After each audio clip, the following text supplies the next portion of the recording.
नमस्कार दोस्तों।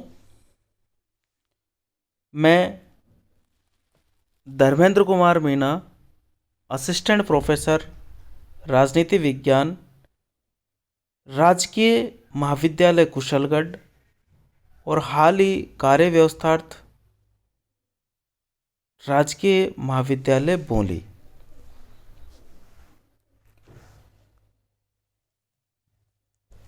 पिछले वीडियोज में अपन ने हॉब्स, लॉक और रूसो द्वारा दिए गए सामाजिक समझौता सिद्धांतों का अध्ययन किया था।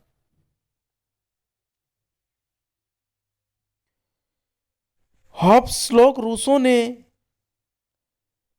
अपने अपने हिसाब से मानव स्वभाव, प्राकृतिक अवस्था, इनकी अलग अलग व्याख्या की और इनके आधार पर अलग अलग सामाजिक समझौता सिद्धांत दिए। इनके अनुसार राज्य एक कृत्रिम संस्था है, अर्थात राज्य का निर्माण हुआ है, व्यक्तियों के द्वारा राज्य का निर्माण किया गया है।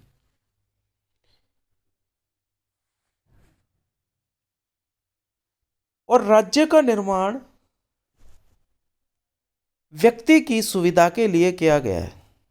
यह सामाजिक समझौता सिद्धांत का मूल आधार।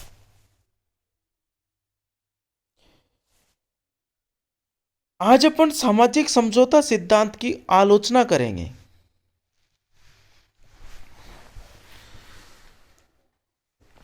विभिन्न विचारक सामाजिक समझौता सिद्धांत की अपने अपने हिसाब से आलोचना करते हैं। आज अपन उन्हीं का अध्ययन करेंगे। सबसे पहले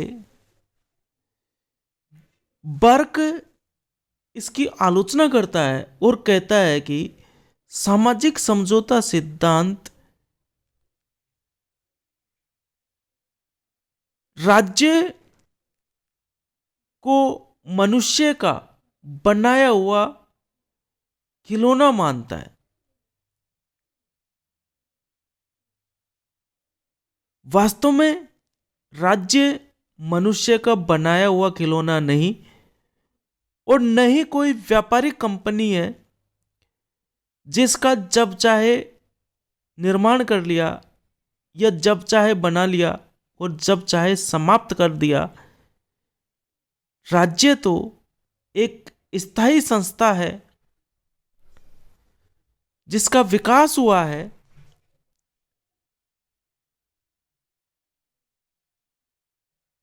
और मनुष्य की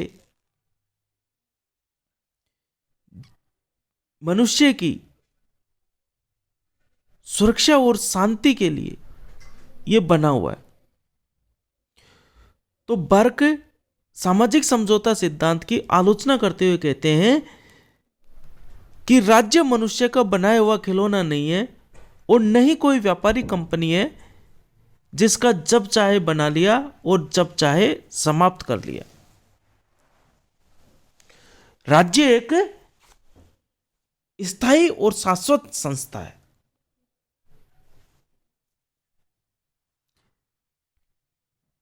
आलोचक सामाजिक समझौता सिद्धांत की एक अलग तरीके से भी आलोचना करते हैं।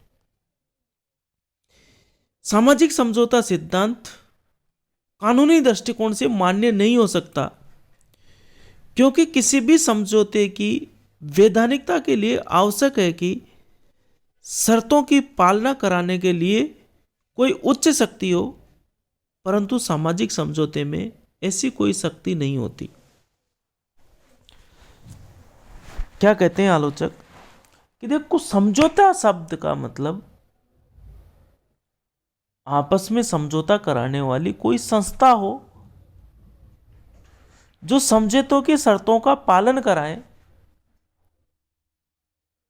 परंतु तीनों के ही विचारों में अपन देखते हैं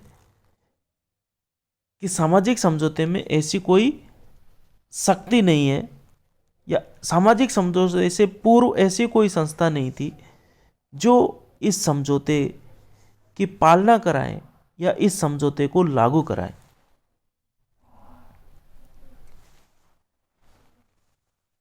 तो इसे कानूनी दृष्टिकोण से नहीं माना जा सकता। सामाजिक समझौता को कानूनी दृष्टिकोण से माना नहीं जा सकता, क्योंकि किसी भी समझौते की वैधानिकता के लिए आवश्यक है कि शर्तों की पालन कराने के लिए कोई उच्च शक्ति हो, परंतु सामाजिक समझौते में ऐसी कोई शक्ति नहीं है। उपयोगितावादी विचारक जर्मी बेंथम सामाजिक समझौते को पूर्णतः काल्पनिक कहता है। जर्मी बेंथम जो कि उपयोगितावादी विचारक है, इनका अपन आगे अध्ययन करेंगे। ये सामाजिक समझौते को पूर्णतः काल्पनिक कहता है।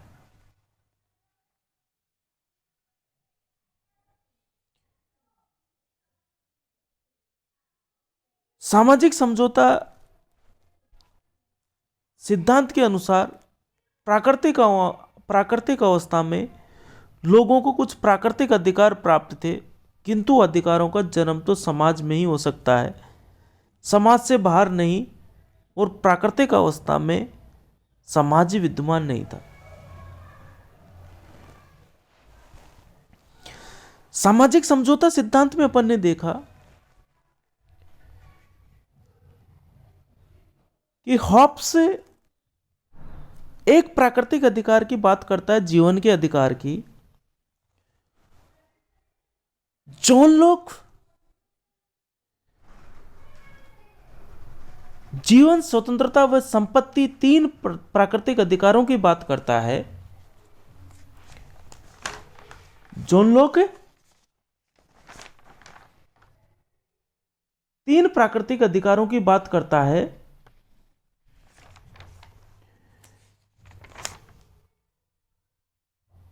जीवन, स्वतंत्रता व संपत्ति का अधिकार। परंतु वो ये भूल जाते हैं, ये समझौतावादी विचारक हॉब्स और लॉक ये भूल जाते हैं कि अधिकारों का जन्म तो समाज में ही हो सकता है, समाज से बाहर नहीं। और जब प्राक सामाजिक अवस्था है, जैसा कि हॉब्स बताता है, प्राक राजनीतिक अवस्था है, तो उसमें अधिकारों की बात कैसे हो सकती है? प्राक सामाजिक और प्राक राजनीतिक अवस्था में अधिकारों की बातें करना ही निरर्थक है। तो सामाजिक समझौते सिद्धांत में प्राकृतिक अवस्था में लोगों को कुछ प्राकृतिक अधिकारों की बात की गई है, परंतु अधिकारों का जन्म राज्य में ही हो सकता है और राज्य से बाहर नहीं, और प्राकृतिक अवस्था में समाज विद्यमान नहीं था। तो प्राकृतिक अधिकारों की कल्पना कैसे कर ली, यह समझ से परे है। हॉब्स ने जीवन के अधिकार, लोक ने जीवन, स्वतंत्रता व संपत्ति के अधिकार की बातें कर दी प्राकृतिक अधिकारों की, जबकि ऐसा संभव नहीं है। मैकफरसन ने भी सामाजिक समझौता सिद्धांत की आलोचना करते हुए कहा है कि सामाजिक समझौता सिद्धांत ऐसे चिंतन का प्रतीक है जिसने पूंजीवादी व्यवस्था को सर्वमान्य नियम का रूप देने का प्रयत्न किया।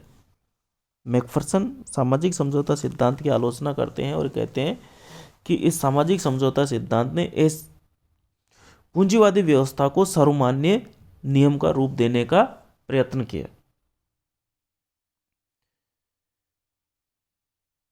तो सामाजिक समझौता सिद्धांत की आलोचनाओं में बर्क, बेंथम, मैकफरसन ये प्रमुख आलोचक है जो अपने अपने हिसाब से इसकी आलोचना करते हैं। किंतु उपयुक्त आलोचनाओं के बावजूद सामाजिक समझौता सिद्धांत का राजनीतिक चिंतन में महत्वपूर्ण योगदान है, क्योंकि इसने राज्य की उत्पत्ति के प्रचलित देव्य सिद्धांत का खंडन किया और तार्किक आधार पर राज्य की उत्पत्ति की व्याख्या की,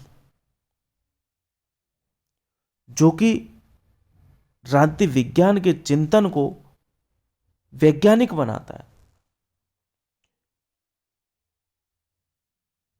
राज्य की उत्पत्ति के देव्य सिद्धांत जहां अतार्किक है, अवैज्ञानिक है, वहीं उसका इसने खंडन किया, देवी उत्पत्ति के सिद्धांत का इसने खंडन किया और राजनीतिक चिंतन को वैज्ञानिक व तार्किक बनाया। यह सामाजिक समझौता सिद्धांत का राजनीतिक चिंतन के क्षेत्र में महत्वपूर्ण योगदान है। इस प्रकार अपन ने 3 समझौतावादी विचारक हॉब्स, लॉक, रूसो का अध्ययन किया। उनके सामाजिक समझौता सिद्धांत को अपन ने देखा, उनकी आलोचनाओं को देखा, परंतु फिर भी राजनीति विज्ञान में सामाजिक समझौता सिद्धांत का महत्वपूर्ण योगदान है, जो ये मान के चलता है कि राज्य का उदय व्यक्ति के कल्याण के लिए हुआ है। धन्यवाद। जय हिंद, जय भारत।